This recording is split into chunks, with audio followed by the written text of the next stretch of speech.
Buongiorno e grazie per essere con noi oggi. Sono molto felice di questa occasione all'interno della Milano Digital Week 2023 di quest'anno. È una edizione particolarmente interessante. Io sono Stefano Delli e sono uno dei fondatori di From e siamo un'agenzia specializzata in trasformazioni urbane. Oggi avremo l'occasione di parlare con delle ospiti e delle ospiti eccezionali di un argomento particolarmente interessante, strategico, ma anche urgente. Su questo ci torneremo appunto tra poco. L'argomento di oggi, il titolo che abbiamo voluto dare a questo incontro è Digital Twin Urbani per le politiche partecipative, città in ascolto, città inclusive.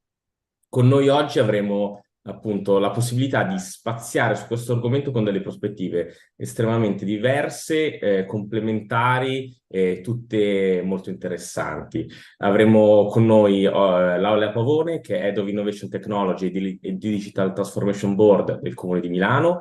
Avremo Stefan Clara, sindaco di Amlac, lei in Austria e presidente del gruppo di lavoro del Digital Data Space for the District of Lienz, scusate la pronuncia.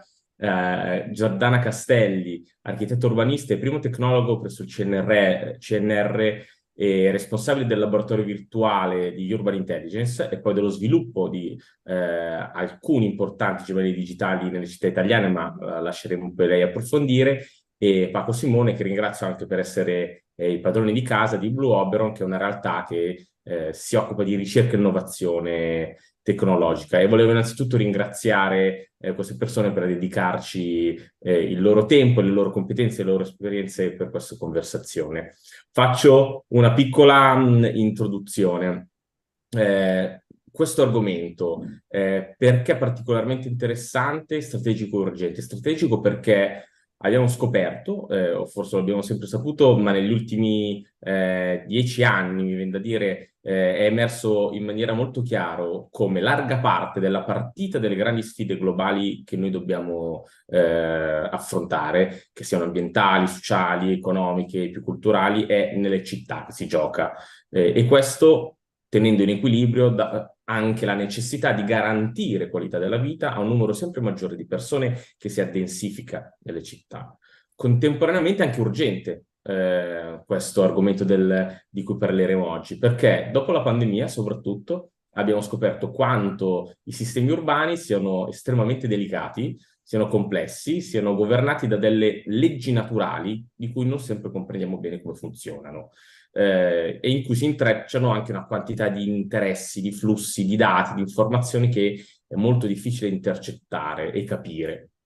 Credo anche sia questo uno dei momenti, questa duplice lettura, per cui dell'accelerazione nello sviluppo dei gemelli digitali delle città di tutto il mondo, e anche italiane, come vedremo oggi, e delle innumerevoli sperimentazioni, ma anche del crescente interesse pubblico su questi strumenti, su questi modelli, su questi nuovi concetti che oggi andremo ad approfondire. Questo perché appunto possono abilitare un'amministrazione più efficiente, ma, ed è soprattutto quello che proveremo ad affrontare oggi, permettono una partecipazione allargata alla gestione della città, più aperta, più democratica, più inclusiva.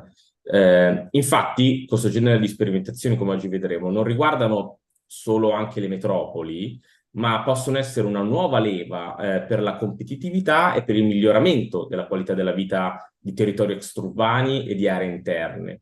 E l'elemento finale che vorrei sottolineare è proprio questo, che al centro poi di tutto restano e sono le cittadine e i cittadini.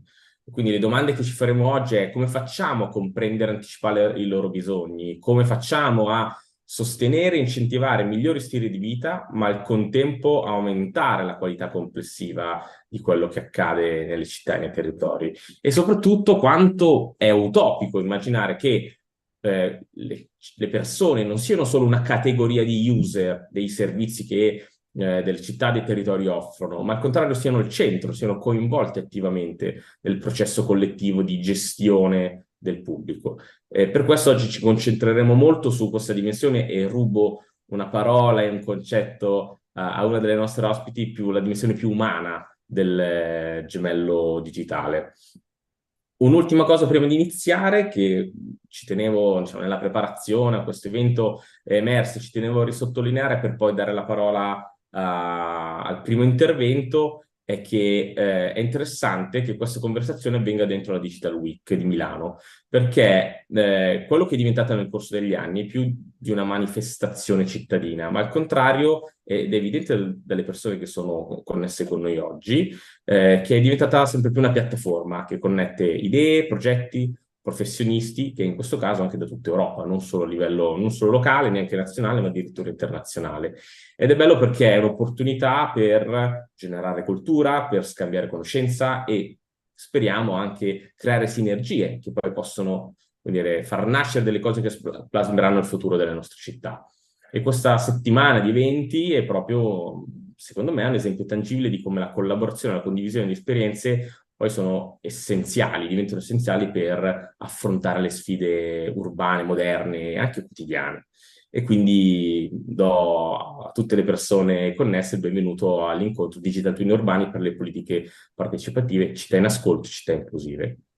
Ora, scusate l'introduzione un po' lunga, ma ci tenevo a inquadrare quello di cui parleremo oggi. E, come primo intervento chiederei proprio a Laila Pavone, essendo come dire, sponsor e la guida di questa Digital Week, un commento, soprattutto di inquadramento su quelli che sono, che lei vede, le sfide e le opportunità per delle città come Milano nell'impegnarsi in un progetto così ambizioso, in progetti così ambiziosi come il Digital Win e soprattutto qual è il modello, il concetto che Milano sta provando ad adottare e anche un po' raccontarci quali sono dal suo punto di vista le priorità e i prossimi passi attuali. Quindi ringrazio ancora una volta tutte le persone che hanno accettato di partecipare e passo la parola a Laila Pavone.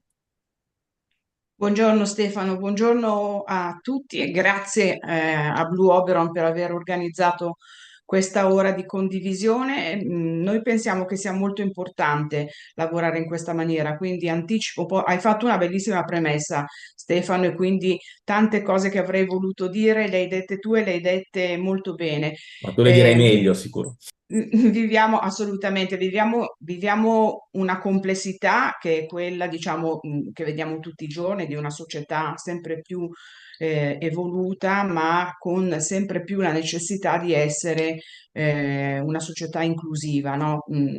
Oggi non parleremo sicuramente del problema immigrazione, ma capite che sono queste le complessità che una città come Milano deve affrontare. E quello che noi abbiamo anzitutto capito da un po' di anni a questa parte è che da soli non si va da nessuna parte, nel senso che bisogna fare squadra. Per affrontare questa complessità bisogna lavorare insieme, bisogna fare squadra, bisogna creare degli ecosistemi, bisogna avere delle competenze che possano integrarsi, perché abbiamo bisogno di scienziati, ma abbiamo bisogno anche di filosofi e di umanisti e per costruire un gemello digitale ci vogliono queste competenze. Quindi partiamo dal presupposto che Milano cerca sempre, come dire, di trovare delle soluzioni perché vive due contraddizioni, come dire. Una è una metropoli che deve correre, che corre, che ha sempre dimostrato di essere un passo avanti anche grazie alle innovazioni tecnologiche, ma soprattutto grazie al tessuto aziendale imprenditoriale di Milano e diciamo, città metropolitana. Stiamo parlando di 300.000 imprese che ruotano intorno a Milano, una città di 1.400.000 abitanti, con ovviamente esigenze diverse, con appartenenti a target diversi. E quando parliamo di gemello digitale, ovviamente dobbiamo tenere conto, dobbiamo essere in ascolto anzitutto per capire quali sono i servizi e i progetti che poi grazie al gemello digitale noi potremmo offrire ai nostri clienti, tra virgolette, che sono i cittadini e le cittadine e i city users. Quindi la complessità è da un lato grande innovazione, grandi progetti molto sofisticati come il gemello digitale, che è la rappresentazione tridimensionale della città con la quale si può poi lavorare attraverso la creazione di tutta una serie di modelli, di servizi, ovviamente utilizzando tutte le tecnologie che ci mettono nella condizione di poter avere un monitoraggio, ad esempio, più preciso della parte, diciamo, ambientale, del traffico, quindi della mobilità, della parte urbanistica, di dove costruire un asilo piuttosto che dove magari capire che ci sono delle aree verde che devono essere implementate, insomma, uno strumento che poi serve, se utilizzato bene, anche alle aziende per poter costruire attraverso la condivisione dei dati ulteriori nuovi servizi. Quindi capite bene che nel paradigma dell'open innovation, che è quella teoria che dice che oggi appunto non si fa innovazione se non per linee esterne e interne, quindi ci deve essere questo interscambio continuo di competenze, nel nostro caso fra la pubblica amministrazione, fra il pubblico e il privato, le associazioni, e siamo qui proprio a discuterne, siamo un po' la rappresentazione di come sta lavorando del modello operativo, se vogliamo definirlo così, che ha adottato Milano, che parte dalla costruzione di un board per l'innovazione tecnologica e la trasformazione digitale, che sostituisce l'assessorato alla trasformazione digitale. Quindi già è stata fatta una piccola disruption, se volete, nel definire che se parliamo di digitale, se diciamo come ormai diciamo tutti che il digitale è un layer, è trasversale, deve tenere in considerazione non un singolo aspetto, non in maniera verticale, ma cercando di avere una visione complessiva ed olistica, il board, che è costituito peraltro da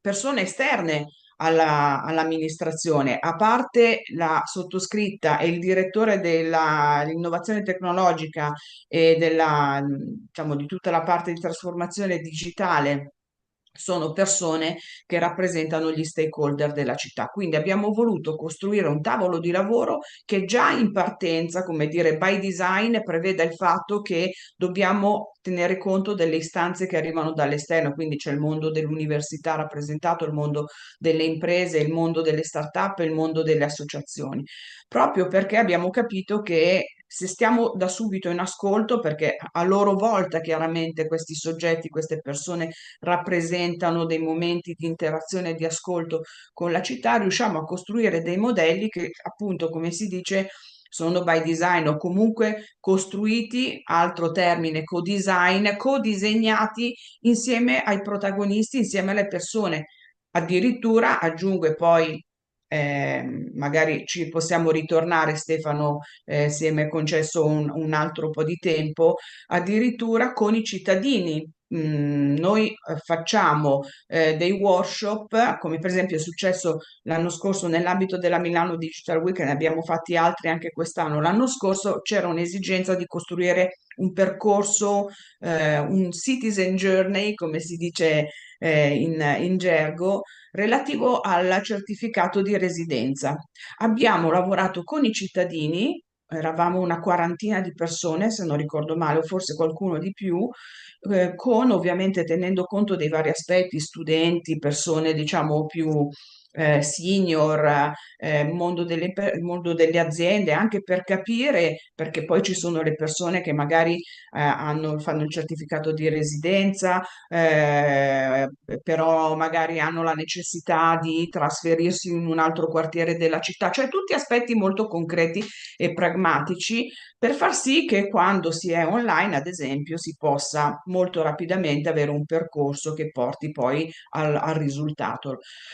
Tutto questo ovviamente chiudo, quindi grande tecnologia, gemello digitale di cui parleremo oggi, ma abbiamo detto anche inclusione. Inclusione significa che quando parliamo ovviamente di digitale non possiamo lasciare indietro nessuno, che non è retorico, non è un modo di dire, significa che parlando di cittadinanza digitale, che è come dire quel concetto che poi ci mette nelle condizioni di utilizzare il gemello digitale, di capire quali sono e il motivo per cui i nostri dati che sono così preziosi possono essere utili per costruire dei servizi a valore aggiunto per noi cittadini. Cittadinanza digitale vuol dire andare nei quartieri come stiamo facendo da un anno e più a questa parte a condividere, a fare più che formazione, a informare, perché l'altro tema fondamentale, e oggi, come dire, siamo un po' la testimonianza del fatto che c'è bisogno di comunicare. Il tema della comunicazione è fondamentale. Se non raccontiamo quello che stiamo facendo e non lo raccontiamo tutti insieme, proprio perché appunto stiamo parlando di ecosistemi, di gruppi di lavoro che hanno magari il comune al centro come cabina di regia, tra virgolette, ma che prevedono proprio il contributo a valore aggiunto di tantissimi altri soggetti, il mondo delle imprese, tutti coloro i quali hanno dei dati importanti e rilevanti a disposizione, insieme ai dati dei cittadini, ma i cittadini devono capire che cosa significa, no? Gemello digitale. Anche addirittura tenendo conto che ci sono ancora dei temi legati all'alfabetizzazione, quindi con un calendario, con un palinsesto di corsi di formazione che noi facciamo che partono proprio dall'ABC e arrivano anche a una formazione che può essere anche utile per la parte di reskilling o comunque per i temi più legati alle nuove professionalità. Questi sono gli aspetti che noi cerchiamo, come dire, di affrontare, di condividere, risolvere, lo facciamo, riusciremo a farlo se lavoriamo proprio tutti insieme. Quindi grazie ancora di questa opportunità, grazie di averla organizzata all'interno della Milano Digital Week che ha proprio questo obiettivo. Non è una vetrina dove ognuno espone i propri prodotti, ma come dicevi tu, Stefano, è proprio un momento in cui cerchiamo di concentrare, di ritrovarci tutti insieme, di condividere i problemi e le opportunità che abbiamo di fronte e che possiamo affrontare solo se ci ritroviamo insieme come questa mattina. Grazie mille. Mi sono segnato alcune parole che secondo me ci aprono anche la conversazione e gli interventi successivi. Hai parlato di cabina di regia, dell'importanza della cabina di regia, visto che questi processi di innovazione richiedono un'ampia rete di competenze, in realtà portatori di interessi molto diversi. Hai parlato di coprogettazione e costruzione dal basso. E hai parlato un po' un po', cioè hai sottolineato come dell'importanza dell'informare, del comunicare, del raccontare bene, che parte del far accadere le cose e anche coinvolgere attraverso il racconto, che sia chiaro, che sia comprensibile, che sia un racconto educante in un certo senso. Tutti e tre concetti che, come dire, sono virtualmente dei posticci, torniamo dopo. Sul primo, credo che Giordana Castelli ci possa aiutare al meglio, visto il suo ruolo, quello di cui si occupa. Adesso ci racconterà tante cose, ma le chiederei proprio di magari partire da questo, di raccontarci proprio il ruolo, la visione, gli obiettivi del laboratorio che lei guida, che è molto interessante rispetto proprio a questo, facendo uno zoom out a questo movimento connesso ai gemelli digitali che sta accadendo e di tematizzare anche un po' questa dimensione del rapporto tra dimensione umana e dimensione tecnologica, che sembra in grande contraddizione, ma poi invece nel gemello digitale sono quasi due lati della stessa medaglia. Un po' appunto che cosa ha capito in questo lavoro. E lascio la parola e ringrazio, scusa, l'ho dato per scontato, ringrazio ancora la tua partecipazione. Grazie Stefano, grazie a tutti. Mi scuso con la voce perché sono anch'io un po' influenzata. Allora, vorrei condividere lo schermo, se fosse possibile, e farvi vedere una breve presentazione nella quale in qualche modo, ditemi se procedo bene.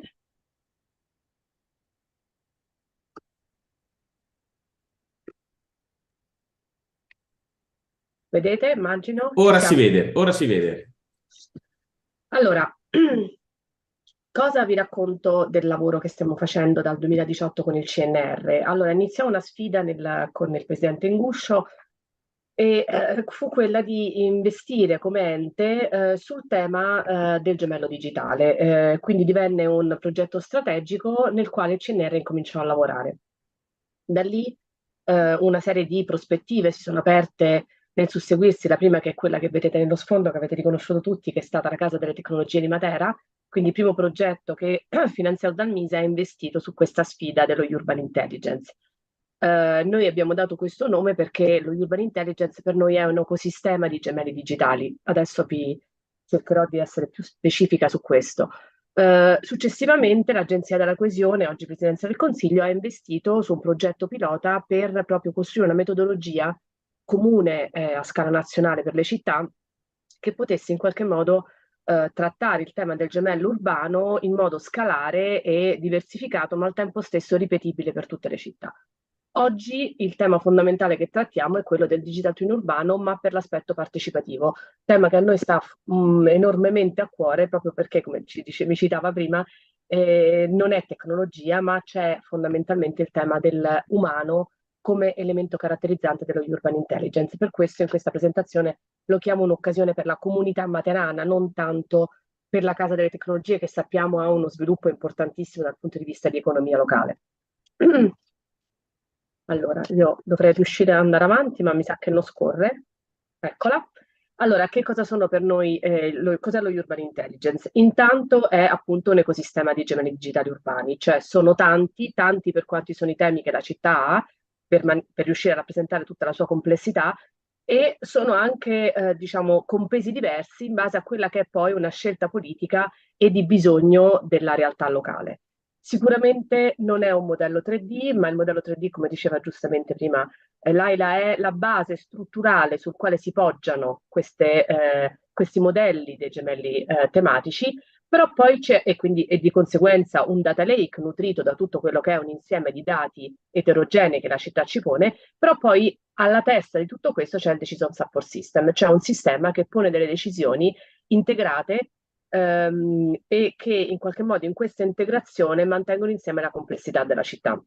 Ci sono delle caratteristiche chiaramente importanti che devono essere replicabilità nel tempo, l'evoluzione nel tempo, il fatto che questo sistema possa essere un sistema che prevede quello che accade nella città, non solo che ci consente di avere una conoscenza sistemica e complessa, cosa che fino ad oggi non c'è stata mai a livello di integrazione di tematiche differenti sulla città, ma al tempo stesso però deve essere anche in grado di fare un lavoro predittivo su tutte le sue componenti. Per questo il tema che ci siamo posti sin dall'inizio, chiaramente non parleremo adesso di tutto l'aspetto tecnologico che è stato presentato ampiamente ieri, ma come vedete c'è questa specie di forma morbida nel blu che a noi connette quello che è il cuore di questa esperienza, cioè il tema dell'umano, cioè il nostro tema della mappatura cognitiva della comunità e degli scenari partecipativi sono sostanziali e fondamentali tanto quanto tutta l'informazione che ci arriva dai sensori, da tutta quella che è la conoscenza strutturata e ormai ampiamente nota della città e soprattutto delle città dopo l'esperienza delle smart cities. Quindi il nostro data lake sarà nutrito di questo nuovo elemento sostanziale che è tutto quello che emerge dal mondo della comunità che vive le città. Per questo, in un modo assolutamente metaforico e romantico, lo ammetto, è dire che per noi è un po' un corpo umano questo gemello digitale, quindi ha una sua mente che è nel Decision Support System, un'ossatura che lo tiene in piedi, che è il modello 3D semantico, i sensi e la pelle, che sono sicuramente tutti sensori, come i nervi sono i flussi dei dati che passano e che alimentano i gemelli tematici, però poi ci sono due aspetti fondamentali, il cuore, che è l'obiettivo strategico e che è l'idea di città nella quale il gemello deve in qualche modo rispondere. Non è una collezione di dati, ma è un insieme di dati che devono servire per caratterizzare quell'idea di città, quel cuore, quell'obiettivo che in quel caso la politica di quel momento o la città ci porta a, come dire, a indirizzare la nuova prospettiva di rigenerazione. E poi però c'è un tema fondamentale, i muscoli. I muscoli sono esattamente tutto il tema delle azioni congiunte che amministrazione, portatori di interesse, comunità e quindi tutto il mondo degli stakeholder ci alimenta. E da qui chiaramente le caratteristiche che portano alla città intelligente, quindi a un insieme di sistemi integrati, di gestione. Ecco, la cosa che non ho detto è che è fondamentale, tutto questo serve sì per comunicare, sì per conoscere, ma fondamentalmente per aiutare a gestire la città in un modo coeso, multisistema e multiattore. Quindi deve essere un modello al tempo stesso digitale e che in qualche modo sappiamo il digitale ci pone una scatola nel quale ci inseriamo, ma deve essere flessibile e adattivo, perché questo ce lo impone la città, lo vediamo anche su tutto quello che succede dal punto di vista ambientale. Deve essere assolutamente un sistema predittivo che lavora per scenari e scenari evolutivi. Questo è lo schema metodologico che abbiamo prodotto per l'Agenzia della Coesione che adesso stiamo portando nelle varie città e come vedete ritorniamo al tema core per noi che è quello della cuore, in questo caso il nostro cuore è diventato giallo, dove il metodo di analisi della città e l'interazione sociale diventano inserite come tecnologie abilitanti, o meglio come qualcosa che nutre le tecnologie abilitanti, pari livello al rilievo 3D piuttosto che alla sensoristica e tutto il resto. Questo processo adesso io non entrerò nel dettaglio, importante è solo dire che parte da una connotazione di prospettiva internazionale, che è quella dell'Agenda 2030, che deve essere il nostro input, diciamo, per la scelta poi della macroscala dei sistemi da affrontare nella città, per poi arrivare a sviluppare i gemelli tematici in linea ovviamente con le prospettive verso l'Agenda 2030 e poi ancora integrarli all'interno di un decision support system che però anche lì deve essere alimentato da una strategia urbana importante, da una gerarchia sistemica che viene posta da scelte che fanno le politiche urbane. A quel punto si riescono a lavorare degli scenari ottimali urbani che possono essere reinseriti nel sistema e poi rivalutati all'interno dell'Agenda 2030. Ovviamente tutto questo si immagina in un processo che autoapprende, grazie all'intelligenza artificiale, termine assolutamente inflazionato, ma che ci pone un discorso per cui in qualche modo questo urban intelligence deve essere in grado di reagire agli stimoli, alle policy che vengono immesse ed essere poi adattivo e quindi raccogliere, modificarsi nel tempo e dare delle risposte differenti. Chiaramente quindi non è una piattaforma, ma è un ecosistema, è un processo dinamico di relazioni, processo dinamico che soprattutto parte dalla ricostruzione di una memoria locale, dai valori ambientali e sociali che la città ha, dalla qualità dell'ambiente di vita, dal gemello umano che lo alimenta e che ne pone delle scelte significative. Quindi tutto quello che per noi è la ricostruzione della mappatura di comunità, il bisogno di riportare alla conoscenza puntuale di luoghi, di esigenze, di inclusione, è quello che alimenta il sistema del gemello digitale.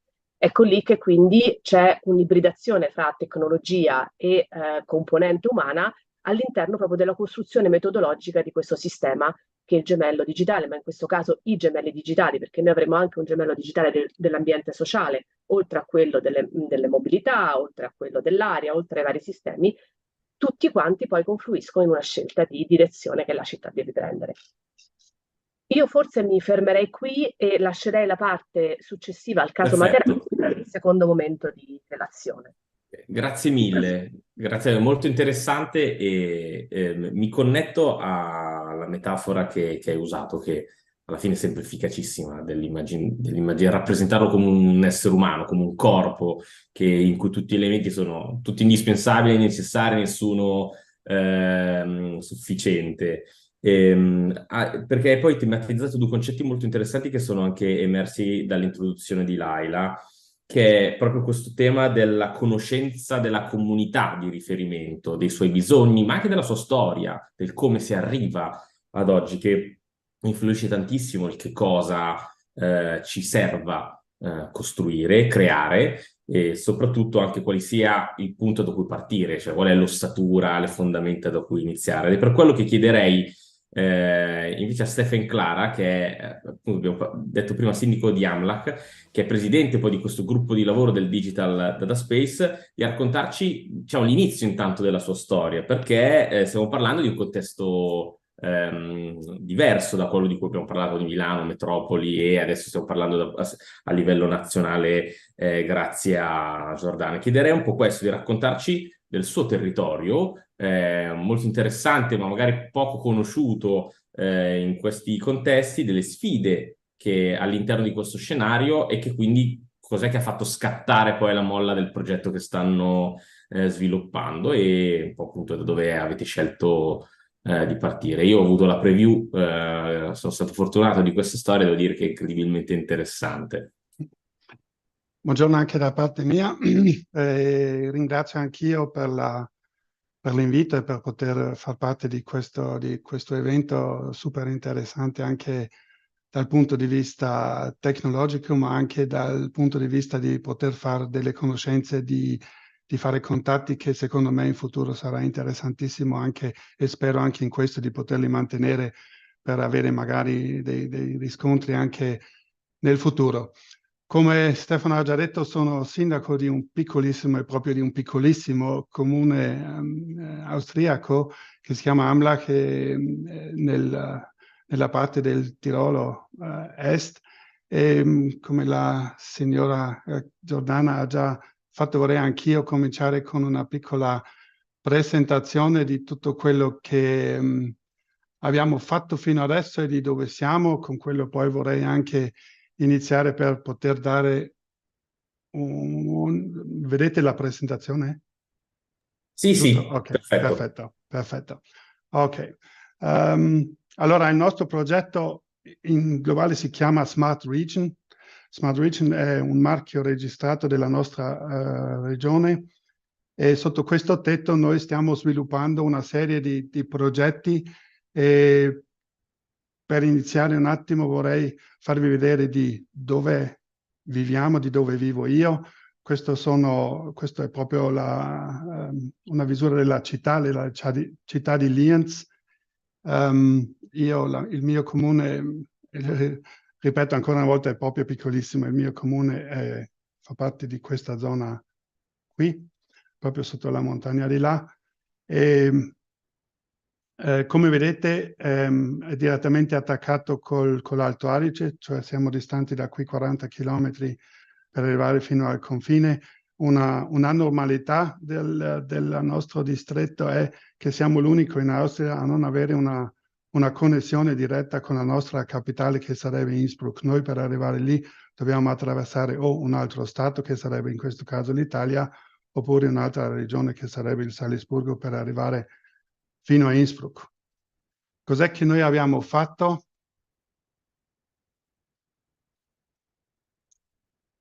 Per noi tutto quanto ha cominciato nel 2017, dove i nostri sindaci qui nella zona, dove io non facevo ancora parte di questa struttura, aveva deciso di mettere in moto un discorso su quanto sarebbe possibile avere una linea a fibre ottiche. E questa è stata poi la partenza di tutto quanto, che noi nel frattempo abbiamo una rete a fibre ottiche che è proprio al top come regione rurale in Europa. Abbiamo una copertura altissima in tutta la nostra regione, e questa fibra ottica definitivamente per noi è la base su tutto quanto, perché non serve a niente creare una marea di dati se poi non siamo in grado di trasferirli nei punti dove possono essere elaborati, come proprio a titolo di questo evento, per fornire, per nutrire poi dei gemelli digitali che possono essere poi in grado di valutare le cose, di andare avanti oltre a tutto quello che abbiamo fatto fino ad oggi. E poi per di più una rete come la nostra sarà anche la base per dei mercati futuri. Parliamo tantissimo ormai già da anni sull'IoT, che sta diventando adesso molto interessante. Tutta la digitalizzazione per se stessa è uno sviluppo enorme. Perché è così importante per noi questa rete fibra ottica? Uno, come detto, già la tecnologia, dall'altro è importantissima perché è gestita dall'amministrazione pubblica. In poche parole, tutta la rete a fibra ottica qui nella nostra regione appartiene a noi, e noi dico a tutti i nostri comuni. Non appartiene a uno dei grandi imprese di telecomunicazione, come è normalmente con questo tipo di reti, appartiene a noi, e noi lo affittiamo a chi ne ha bisogno. Ovviamente abbiamo bisogno anche sempre dei provider, che alla fine poi sono quelli che devono gestire tutto quanto, però la rete è nostra, e questo per me è importantissimo, anche per noi è importantissimo, perché questo ci garantisce una sostenibilità. Poi, dopo aver concluso questo lavoro, oltre al fatto che va sempre ancora avanti, che abbiamo ancora piccoli spazi che dobbiamo ancora coprire con la rete, ma gran parte è sotto controllo da questo punto di vista, abbiamo cominciato a pensare di come possiamo adesso usufruire oltre a quello che già questa rete ci offre. E questo è stato poi il punto dove è entrata in gara la tecnologia da LoRaWAN.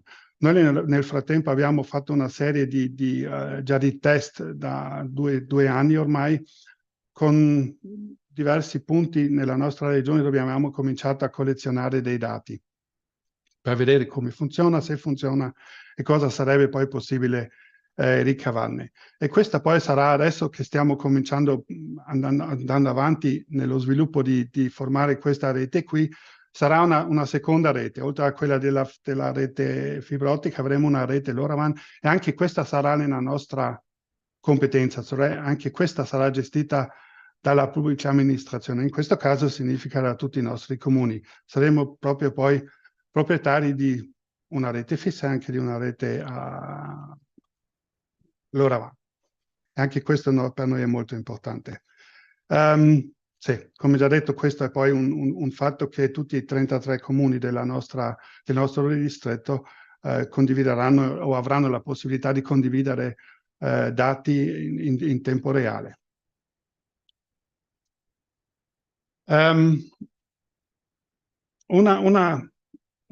Secondo me, dei svolgimenti, non so se è la parola giusta, di tutta questa digitalizzazione. Ti ringrazio. Di questa digitalizzazione per noi è stato il fatto che abbiamo cominciato un discorso col nostro governo a Vienna, che dopo che abbiamo provato che siamo in grado di non solo di costruire e di mettere in moto una rete a fibra ottica, ma anche di poterla gestire, cioè la gestiamo noi. E noi stiamo adesso sempre di più richiedendo al governo di mettere molto più fiducia, di dare molto più fiducia alle regioni, di coinvolgerli molto in più. Perché? Perché noi siamo una struttura piccola, molto flessibile, anche veloce nel reagire, nel fare, molto più veloce di un governo per un intero paese. E questo secondo me è una cosa assolutamente necessaria e anche importante, perché questa trasformazione digitale va con una velocità enorme. Se qua dobbiamo aspettare che sempre viene presa una decisione, che in fin dei conti deve sempre poi alla fine essere presa, ma per fare il lavoro dobbiamo avere delle strutture più flessibili, molto più veloci, perché altrimenti perdiamo il treno. E questa è una cosa molto importante. E l'altro discorso è che non lo vedo solo dal punto di vista tecnologico, ma anche da quello sociale. Vuol dire che noi, in questo caso, noi abbiamo provato già una volta, adesso lo stiamo facendo una seconda volta, che siamo in grado di mettere insieme un'intera regione, cioè 33 comuni, anche se sono piccoli. Cioè noi parliamo in totale di 50.000 abitanti qua da noi, non abbiamo una città di milioni come Milano, ma siamo una serie di comuni che ognuno ha la sua testa, però ci siamo messi insieme. Questa è per la prima volta in tutta la storia che tutti e tre comuni della nostra regione si sono messi su un tavolo e hanno detto va bene, lo facciamo tutti quanti insieme. Perché? Perché siamo in grado così di arrivare a un punto che possiamo dire che avremo alla fine di tutto questo percorso un gemello digitale su tutta la regione, non su un'unica casa, non su un unico motore, non su un unico comune, ma su un'intera regione. E questo secondo me diventerà non posso dire la parola adesso perché sarebbe una cosa stupenda, chiamiamola così. E con questo noi non è che solo l'abbiamo, lo vogliamo anche, noi vogliamo diventare una regione rurale modello per l'Europa del futuro, e secondo me questo è una cosa che abbiamo una opportunità enorme di esserci in grado a farlo. Per arrivare adesso al punto del gemello digitale, è ovvio che una rete o due reti che adesso abbiamo, una ne abbiamo già fissa e l'altra la stiamo sviluppando, porterà al punto che collezioneremo una marea di dati, e questi dati alla fine poi ci dovranno essere utili, e per poter usufruire di tutto questo sarà necessario avere un gemello digitale. Il gemello digitale ci deve aiutare ad arrivare al punto dove possiamo dire va bene, cosa possiamo fare? Cosa possiamo fare con tutti questi dati? Come li possiamo usare nella vita reale? E questo poi sarà il senso di tutto quanto. Io adesso in prima linea noi stiamo puntando sul discorso della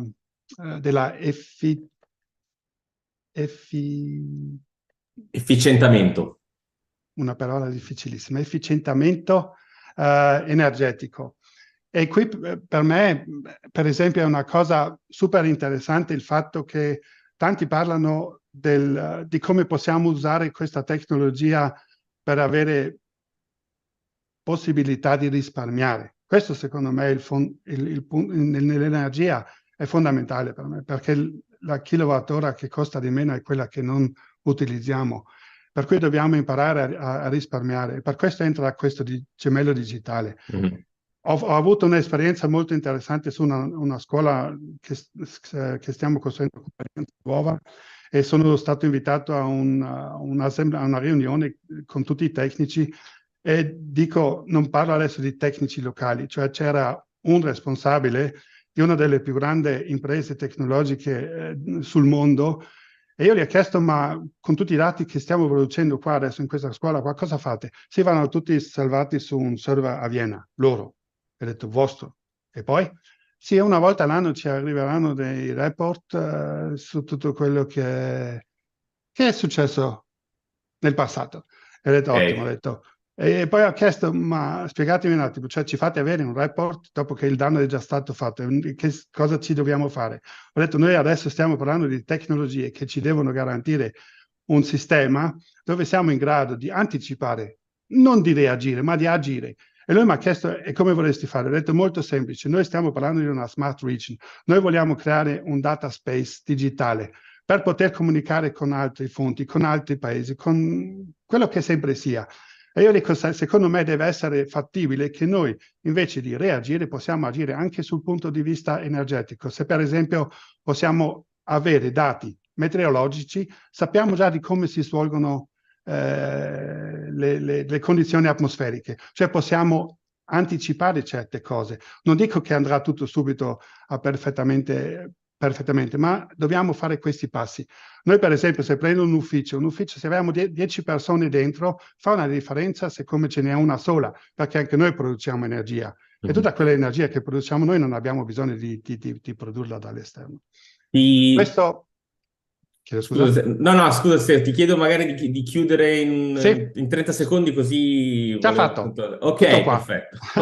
Per noi l'ultima cosa, sicuramente, oltre all'efficientamento energetico, è molto interessante anche il traffico, parcheggi, flusso persone, soprattutto nelle zone sciistiche. Poi c'è anche la protezione civile, fiumi di montagna, valanghe, tutte queste cose per noi sono super interessanti. E con questo chiudo.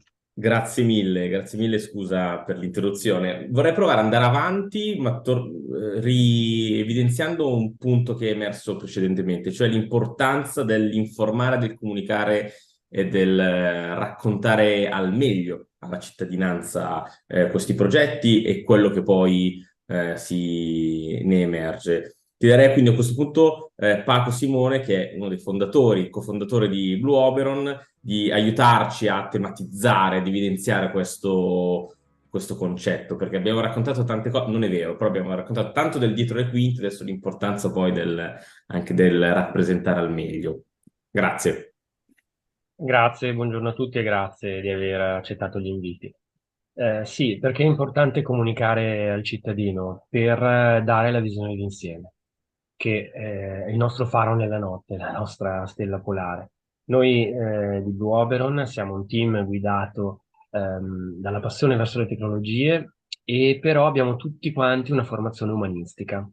Allora ci siamo resi conto presto che molte innovazioni che hanno luogo intorno a noi spesso hanno potenzialità inespresse perché rimangono all'interno di una cerchia più ristretta di addetti ai lavori. Allora, ecco che utilizzare le tecnologie emergenti per fare comunicazione istituzionale, anche mutuandole da mondi diversi come quello dei videogiochi, ad esempio, consente di coinvolgere il pubblico, cittadini, portatori di interesse, perché le persone oggi sono più consapevoli rispetto al passato del ruolo che loro hanno nella società, della realtà che gli è intorno. È necessario che abbiano gli strumenti per conoscere e considerare le scelte compiute da chi amministra il bene pubblico, che possano valutare i progetti, la pianificazione del futuro, esprimere pareri puntuali, aiutare in questo modo chi si assume la responsabilità, perché è una responsabilità importante di guidare lo sviluppo del paese, lo sviluppo urbano. Allora, in questo senso diventa importante, come diceva Laila prima, raccontare quello che si sta facendo, raccontarlo bene, secondo noi offrendo sempre una visione di insieme dei progetti. Cioè, se un cantiere sta bloccando la mia strada sotto casa e mi crea un disagio perché blocca il traffico per mesi e mesi, io devo poter comprendere che alla fine si tradurrà in un grande vantaggio per tutti, perché la metro 4 mi consentirà di arrivare in aeroporto in 15 minuti.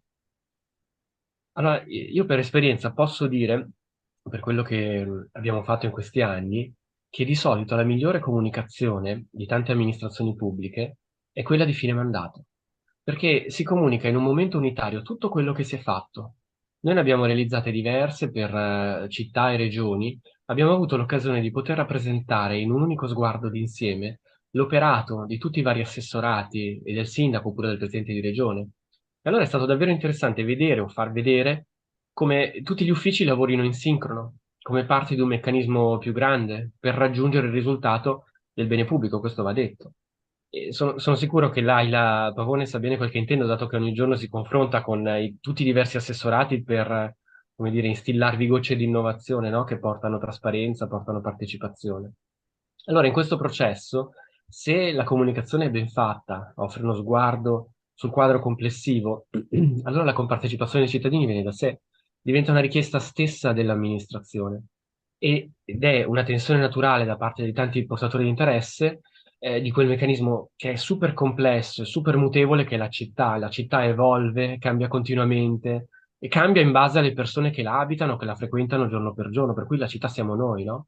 E consideriamo che ogni giorno ciascuno di noi è contemporaneamente diverse persone con differenti esigenze. Io sono imprenditore, sono padre di 2 bambini, mi piace leggere, mi piace stare in mezzo alla natura, adoro la mia città e però proprio perché adoro la mia città vorrei poter dire tante cose per migliorare, no? Secondo le mie prospettive.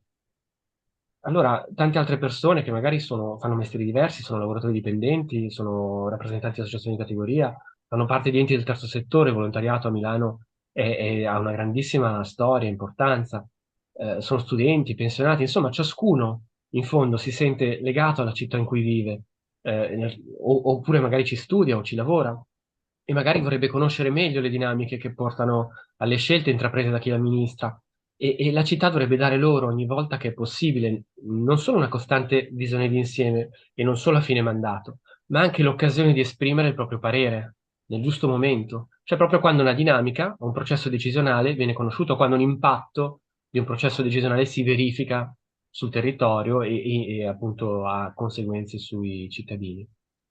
Ecco perché questa consapevolezza ci ha portato a dare vita a 2 prodotti di tecnologia e comunicazione a disposizione delle città e dei territori.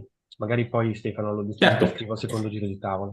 Ma cioè, mi connetto a questo che dicevi, chiedendo a Giordana Castelli proprio di raccontarci, tu hai dato un quadro generale, proprio un racconto dei progetti specifici che poi, di cui lei si sta occupando e si è occupata, per vedere come poi questo inquadramento teorico che abbiamo dato poi si concretizza. Ovviamente Stefano ci ha già iniziato a raccontare questo processo, ti chiediamo appunto di continuare il tuo racconto molto interessante per capire poi cosa accade sul campo. Grazie. Vi condivido. Questo qui. Ci siamo? Mi vedete? Perfetto. Allora, il primo caso, infatti, per noi più di sviluppo, aspettate che devo riuscire a girare e non gira. Ok, allora, eccoci qua. Uno dei casi su quale stiamo lavorando, ma che è un po' più avanti, è Matera. Allora, abbiamo detto l'importanza della comunità, sicuramente la grande difficoltà qui di costruire una rete con i soggetti territoriali per motivi di varia natura, sicuramente il susseguirsi delle compagini politiche non aiuta una relazione territoriale stabile. Quindi da dove si è partiti? Si è partiti da un'attenzione che nasce da studi, diciamo che ormai risalgono a 20 anni fa, legati all'importanza dei giovani nell'ambito della costruzione della collettività e della comunità. Esempio di Bobigny a Parigi degli anni 90, dove proprio lavorando con il blocco giovanile degli adolescenti si è partiti da loro per capire come poi poter intercettare, educare, rianimare la comunità territoriale.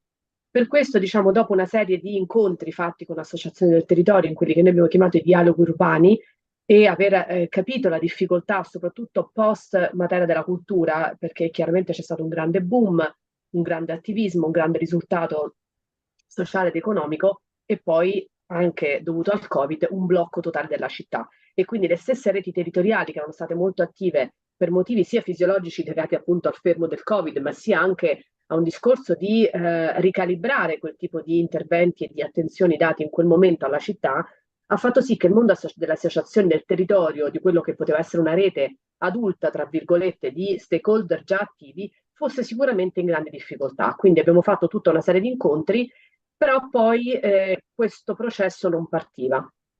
E quindi si è lavorato, qui apro una parentesi perché ho un gruppo di giovani fantastici, di ricercatori che aiutano e danno vita a questo processo che vedrete, quindi non sono io, ma sono 5 ragazzi eccezionali, che hanno sostanzialmente avviato questo PPG Stool utilizzando il Maptionaire. Maptionaire è uno strumento che forse conoscete, che viene utilizzato in Nord Europa ad Edinburgh per fare partecipazione. Noi l'abbiamo preso in prestito, dispiaciuti del fatto che non ne abbiamo un analogo in Italia, perché poi abbiamo visto che ha un'efficacia incredibile, soprattutto nel ragionamento del processo partecipativo della parte umana che può essere inserita nel gemello, perché utilizza una tecnologia che effettivamente consente una forma di inchiesta sul territorio che immediatamente ha una visualizzazione georiferita, ha una possibilità di mappatura e quindi un'immediatezza del dato, ma al tempo stesso si lavora su mobile e quindi intercetta, ad esempio adesso, per quanto riguarda la comunità di giovani, una facilità e un piacere anche nella collaborazione. E quindi si è montato questo progetto con tutte le scuole secondarie di Matera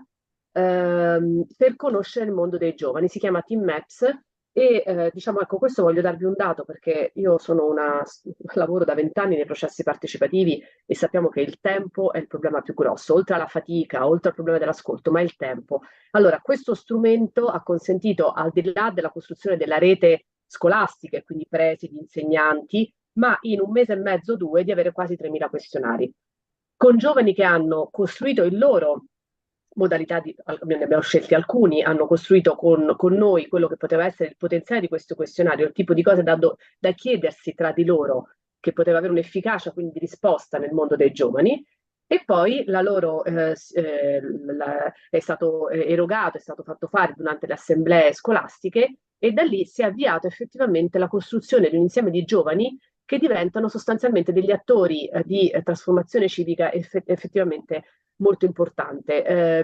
Hanno ricostruito tutto quello che è un'immagine di luoghi che non era assolutamente conosciuta né dagli stessi politici e né tantomeno dalle reti sociali che avevamo intervistato all'inizio, tant'è vero che quello che ci dicevano gli anziani, sapete che i Sassi di Matera hanno una storia importante dal punto di vista di senso di collettività, per cui ci dicevano ma no, ma i giovani non lo conoscono, non ci vanno, non frequentano il centro storico. Non è vero, vedete questa nuvola di parole dove invece il tema dell'importanza di quella che è l'identità di questo posto c'è e c'è presente nei ragazzi, c'è presente in un modo assolutamente significativo.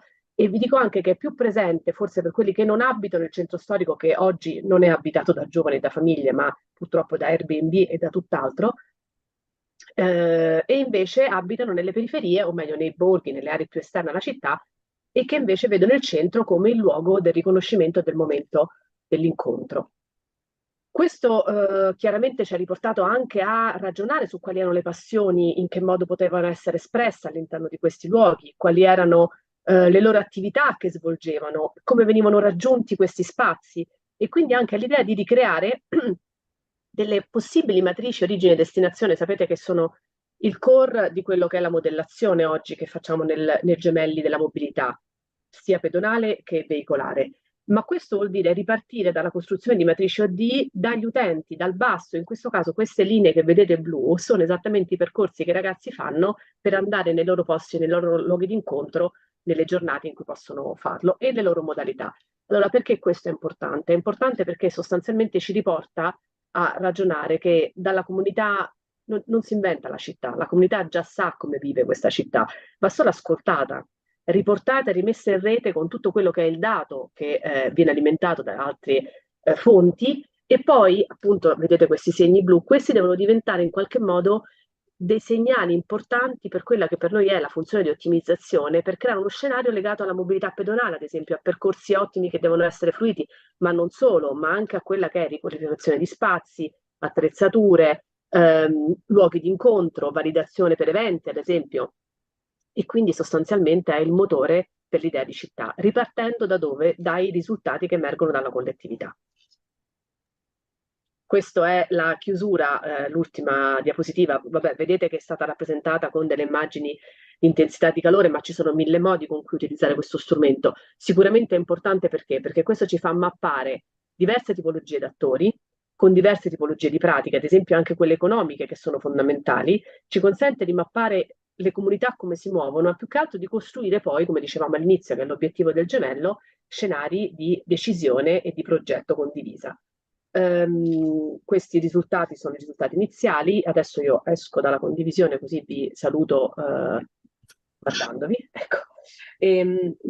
Allora, questo si può fare velocemente, può confluire già all'interno del gemello digitale, si può fare per diversi target e secondo me, come dicevamo prima, da una dimensione di quartiere a un'urbana a una territoriale, assolutamente sì, perché anzi, probabilmente in quella territoriale su domande legate a spostamenti e a matrici di grandi funzioni forse potrebbe essere anche più semplice. L'obiettivo comunque è che in qualche modo questa tecnologia non deve indirizzare, ma deve supportare comunità che già in qualche modo hanno l'idea di quale deve essere la loro immagine di città per vivere bene, perché poi l'obiettivo è il benessere e la qualità della vita. Grazie mille Giordana, e posso fare un commento personale molto, molto bello e interessante questo che ci hai mostrato e ci capita anche di occuparci di politiche pubbliche, scusatemi, per i giovani, i NEET, le nuove generazioni, come dire che è una categoria ampiamente sottorappresentata. E secondo me è un bellissimo sottoprodotto di questo progetto è veramente far emergere tutto un racconto, dare visibilità a un racconto alla popolazione che oggi non ha tanti strumenti invece per dire ehi, ci siamo, noi viviamo così la città. Quindi grazie per averlo condiviso. Così era. Certo, certo. Ho citato Bobigny, ma il senso è che dai giovani si riparte per rintracciare la comunità. Cioè loro entrano nelle famiglie, loro entrano in rapporto con i più piccolini, loro fanno un lavoro sulle diverse classi all'interno delle scuole, questi hanno un quarto e quinto. Per cui, e poi sono il potenziale del futuro delle città, che se no vanno via, soprattutto nelle città del sud. Grazie mille. E mi connetterei proprio su questa dimensione dell'importanza di avere dei gatekeeper della comunicazione, del raccontare, dello spiegare per ritornare a Paco Simone, chiedendogli invece adesso stiamo andando, per colpa mia stiamo andando un po' lunghi, ma adesso proviamo ad accelerare, di provare invece a raccontarci proprio quali casi e modalità d'uso secondo lui ci sono più interessanti per migliorare il modo in cui si trasferisce queste informazioni. Ne abbiamo visto uno adesso condiviso da Giordana, ma appunto ci sono diverse modalità anche per diversi obiettivi, anche per diversi momenti di una progettazione urbana, ecco.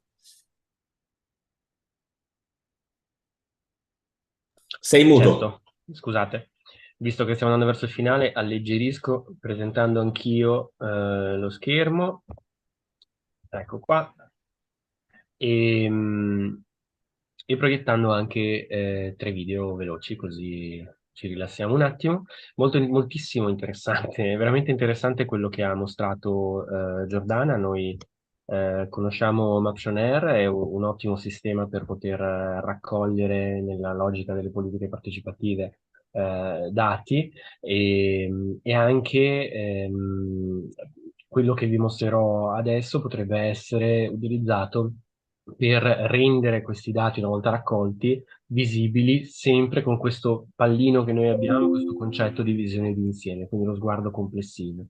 Noi quindi utilizziamo la tecnologia per poter andare su 2 ambiti che sono quelli della comunicazione istituzionale e delle politiche partecipative, come strumenti per poter conoscere, scoprire, lasciarsi anche meravigliare e stupire dalla comunicazione che si fa, perché quando si fa comunicazione emozionale il messaggio arriva più direttamente in profondità nelle persone che vi assistono e quindi siccome si tratta di temi, in questi casi di temi urbani che ci coinvolgono da vicino nella vita quotidiana, è importante anche no, utilizzare questo tipo di comunicazione. Allora, il gemello digitale è da un lato una rappresentazione in un modello 3D del territorio, dall'altro abbiamo visto che è un sistema di sensori che trasferiscono dataset in tempo reale, possono alimentare quella che è la rappresentazione tridimensionale del modello con le informazioni più diverse, per cui dal traffico ai trasporti, al clima, al risparmio energetico, agli andamenti demografici, all'edilizia pubblica e privata e così via.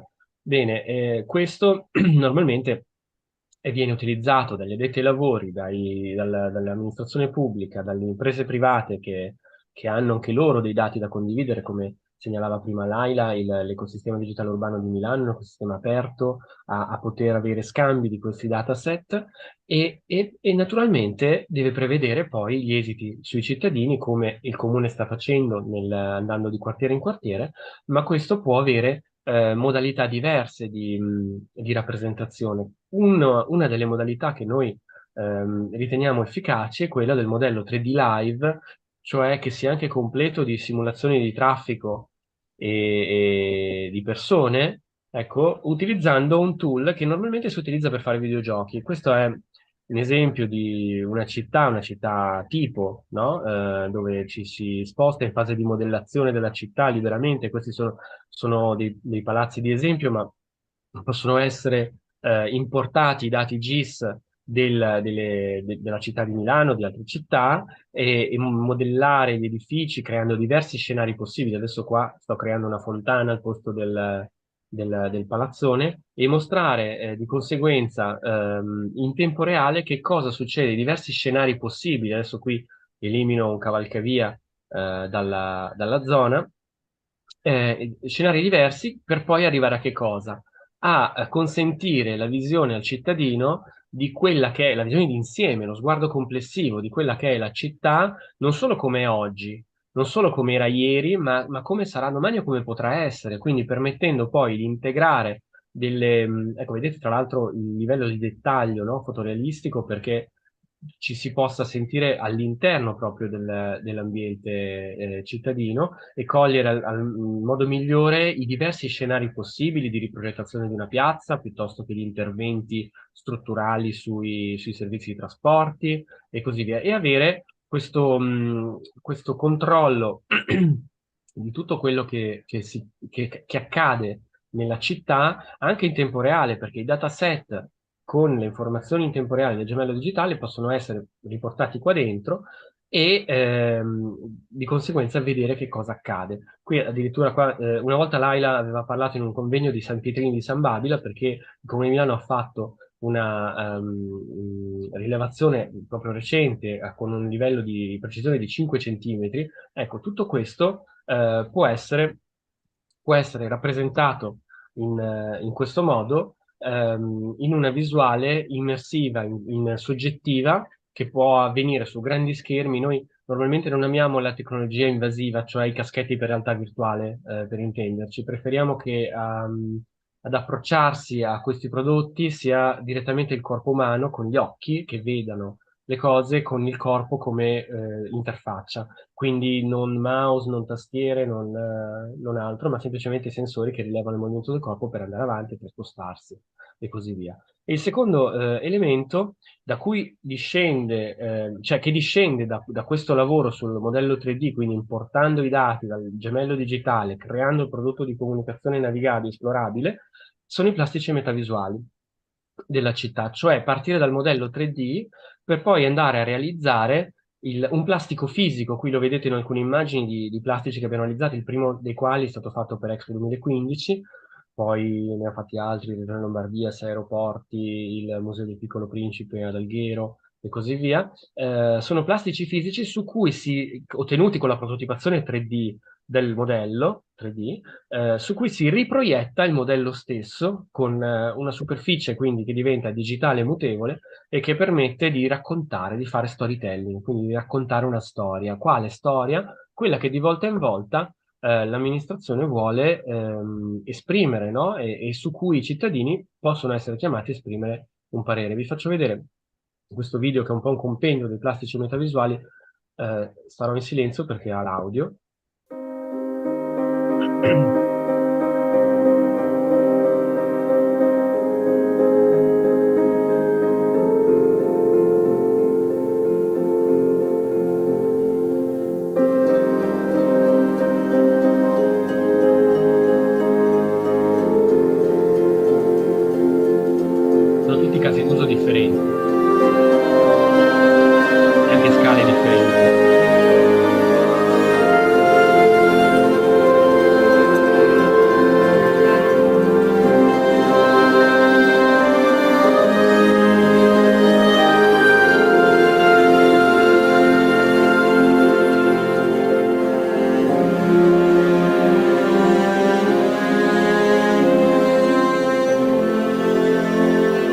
l'ultimo che avete visto era un grandissimo plastico di 7 metri per 4 che ha girato 12 piazze dei capoluoghi della Lombardia e raccontava le infrastrutture della Lombardia nel 2030 e c'erano anche degli effetti scenici importanti come il tramonto, la notte e l'alba che aiutano a entrare un po' in quello spirito, in quel lasciarsi coinvolgere nell'affrontare i temi che ci riguardano da vicino. Ecco, questa è un po' una slide che descrive quello che si tende a fare, ma comunque si è un po' capito, no, dai filmati quello che si propone, cioè di avere a diverse scale possibili per quartieri o per l'intera trama urbana una rappresentazione fisica come degli ologrammi che si formano davanti agli occhi, che a un certo punto, sollecitati dalle proiezioni, i volumi estrusi possano raccontare lo sviluppo della città e possono anche mostrare gli esiti delle informazioni raccolte dalle opinioni dei cittadini, come ad esempio quelle che ha mostrato prima Giordana, su un manufatto, su uno strumento fisico che meglio di tanti altri può dare questo concetto di visione d'insieme, di sguardo a colpo d'occhio, che può diventare interattivo, sempre con sensori che rilevano il movimento della mano sopra gli edifici e che quindi possa a sua volta raccogliere altri contributi da parte della collettività. C'è un ultimo video che è un prototipo che noi abbiamo realizzato della piazza del Duomo di Milano, l'abbiamo inserito in una piccola teca in modo da poter essere trasportato facilmente, che è questo. Qui il modello della piazza del Duomo è stato ricostruito in 3D, poi stampato con la tecnica della prototipazione rapida.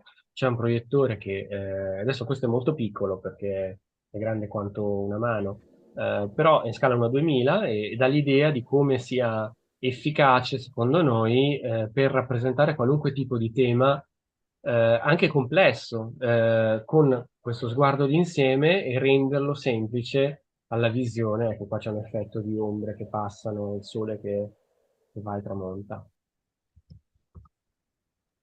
Questo perché? Perché noi camminiamo su strade che raccontano storie, cioè la trama urbana, usare la trama urbana come interfaccia di comunicazione e di interazione con il cittadino è estremamente importante perché ogni strada conserva una memoria e quando si crea nuove memorie rimane comunque nella toponomastica, nella topografia, nel tessuto urbano, vuoi a diversi livelli, cioè a livello stradale, a livello di sottoservizi, a livello dell'esperienza fisica ed emotiva che si fa, come segnalava prima Giordana.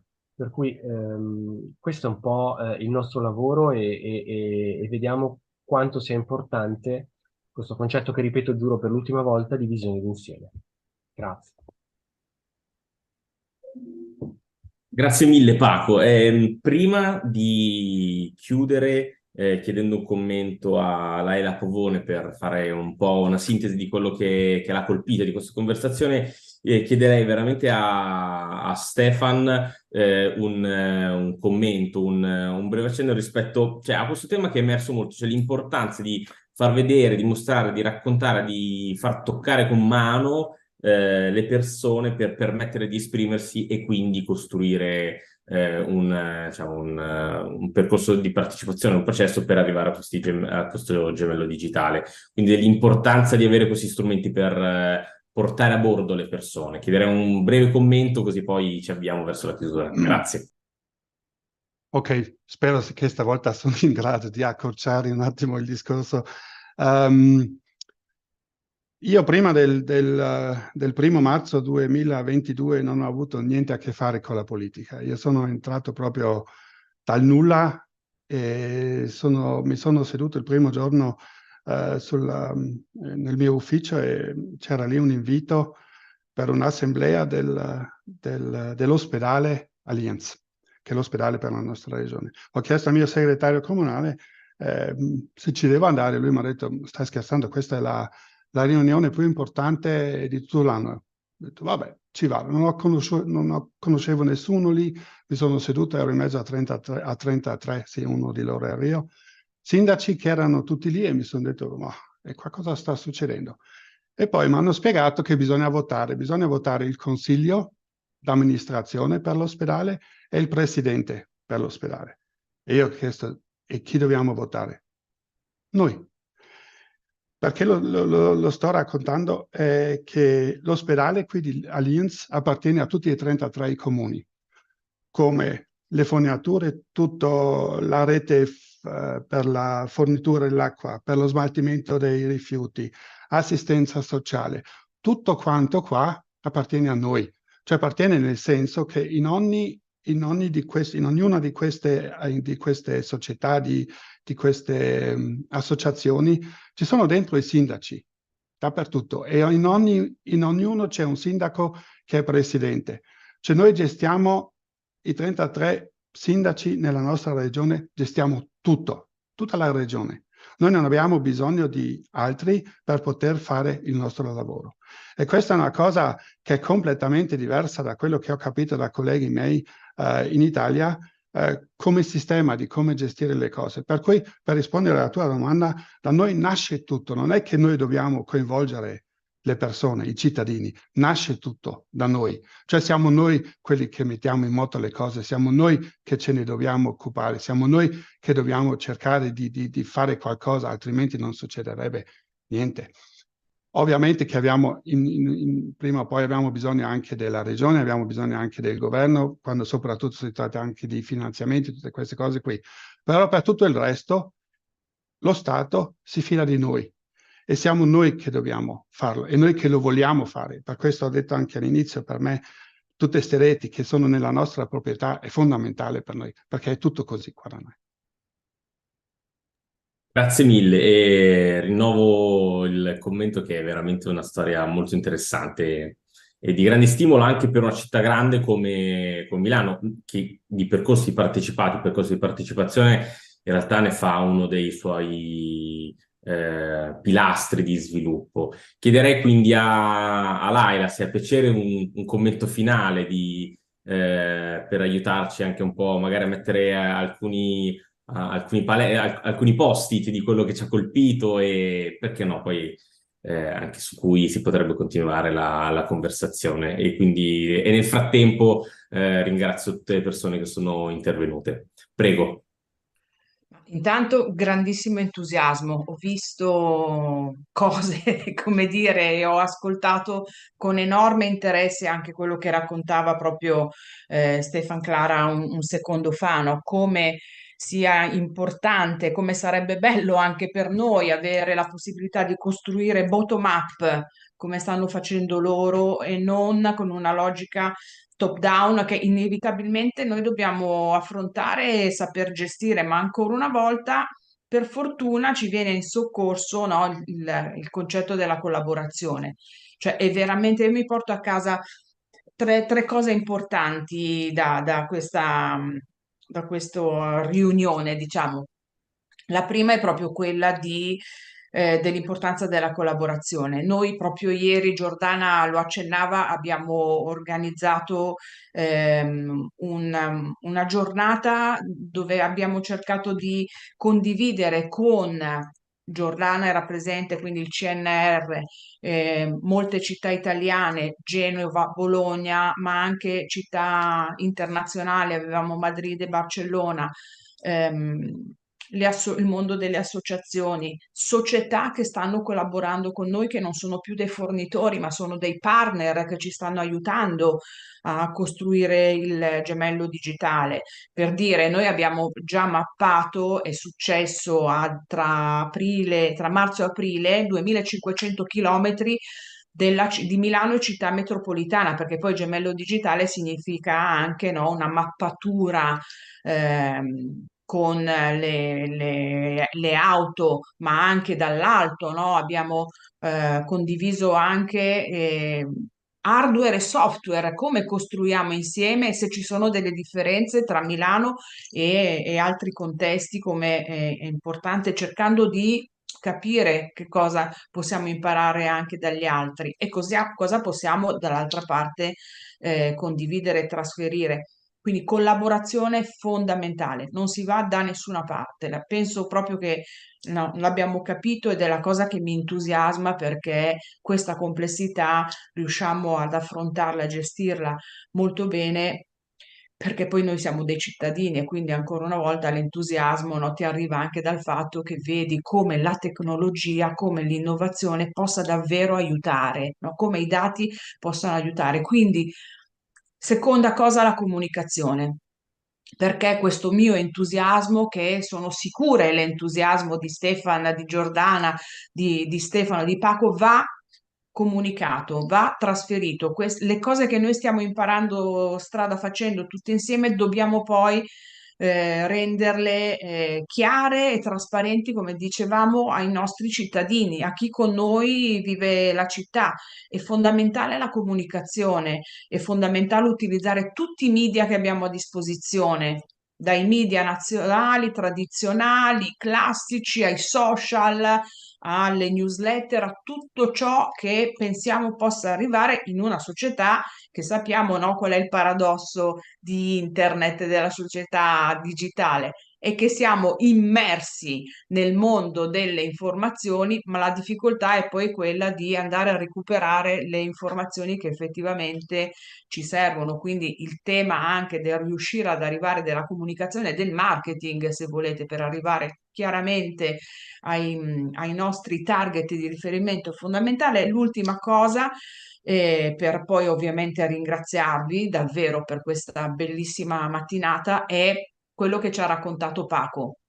Devo dire che Blue Oberon fa un lavoro straordinario perché poi a me quando ho visto il video con la musica mi è venuta la pelle d'oca, vi dico la verità, perché io non finisco mai di stupirmi ed è la bellezza dell'innovazione, no? Di quello che noi riusciamo a costruire tutti insieme.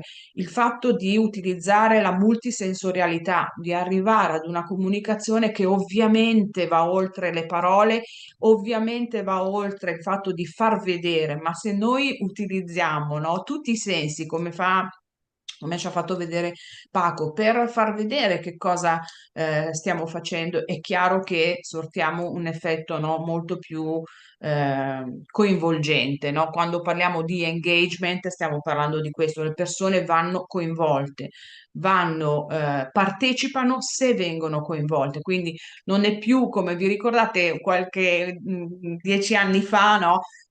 Magari si vedeva un'opera in costruzione per la città e c'era un cartello stiamo lavorando per voi, no? E già quello come cittadina magari dicevo, beh, insomma, è un problema, però in effetti stanno lavorando per oggi non basta più, stiamo lavorando per voi. Oggi i cittadini vogliono vedere come fa Blue Oberon, vogliono vedere, vogliono toccare con mano, vogliono capire, vogliono partecipare perché vogliono dare anche un contributo. Quindi questo è sicuramente un modello che tutti insieme abbiamo capito funziona, è il modello dei cittadini, l'abbiamo detto all'inizio, sono i cittadini che devono dettare le regole del gioco e questo credo che sia un modo giusto per poterlo fare.